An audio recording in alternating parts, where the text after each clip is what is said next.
Here's where we're going to get into Paul addressing how they ought to be processing this division that's among them. Right?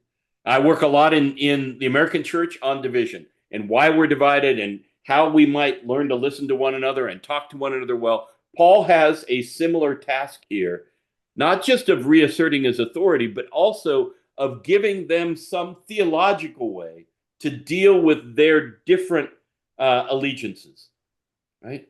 How are we supposed to look at this? The Corinthians may not have been curious enough to ask, but Paul is going to help them ask. How are we supposed to see God in what's happening with one part of our group being Paul carrying Paul's signs, another part carrying Apollos' sign? Where is God in this? Would be a good question for them to ask. Paul first names their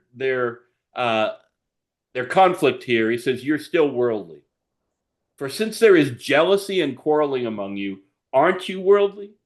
Are you not acting like mere humans? For when one says, 'I follow Paul,' and another, 'I follow Apollos,' aren't you mere human beings?"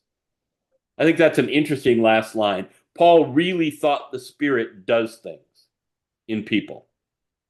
Paul is saying that there should be a difference in the way that they process this issue.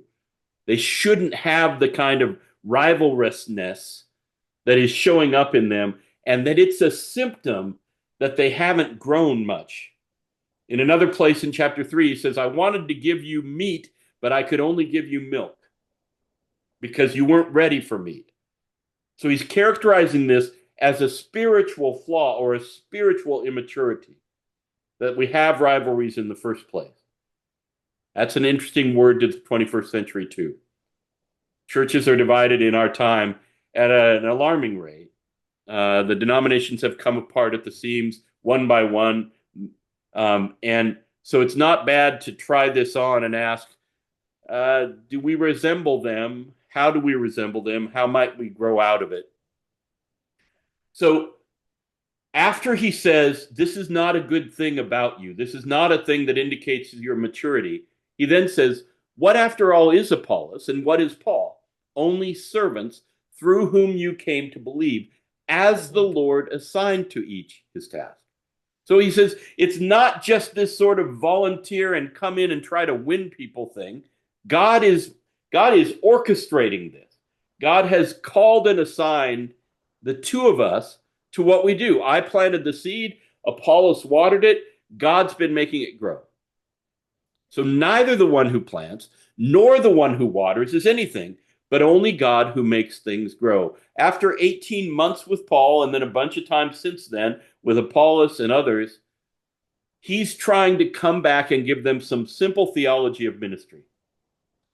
God assigns people to do different parts in your life, but God is doing all of this. So you don't rivet on the person who's doing it. Let's turn our eyes toward the God who makes sure it gets done. Right?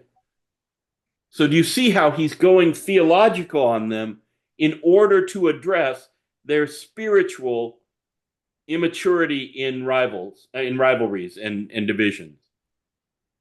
By the grace God has given me, I laid a foundation. So first it was farming, and now it's building.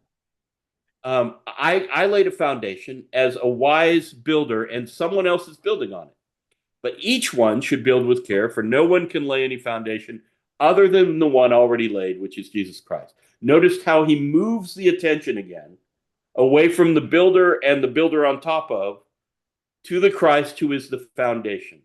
So if God was the actor in sending these two, Paul and Apollos, to do different parts of the job, God is also in the midst as Jesus Christ who lays the foundation for the whole building. So Paul is giving the Corinthians sort of incidental theology, but notice how close to the ground it is, literally, how much he's in the middle of what's bothering them and saying, let's look for what God is up to here. That's not a bad habit of Christian leaders, which some of you are, or of Christians generally. Where do I see God in this daily thing I'm facing? Where do I see God in this conflict that I'm building with someone or have with someone.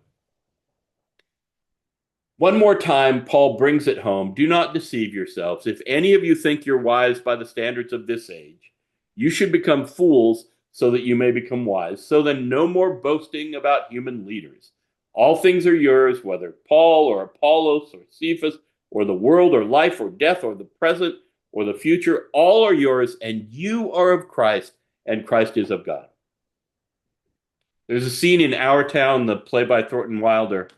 There's a scene in which they're tracing out Grover's Corners, and Grover's Corners, New Hampshire, this tiny little town in New Hampshire, and it goes Grover's Corners, New Hampshire, United States of America, and then it goes on to solar system, universe, all cosmos, right? And it's a way of bringing to them the scope of what they're doing.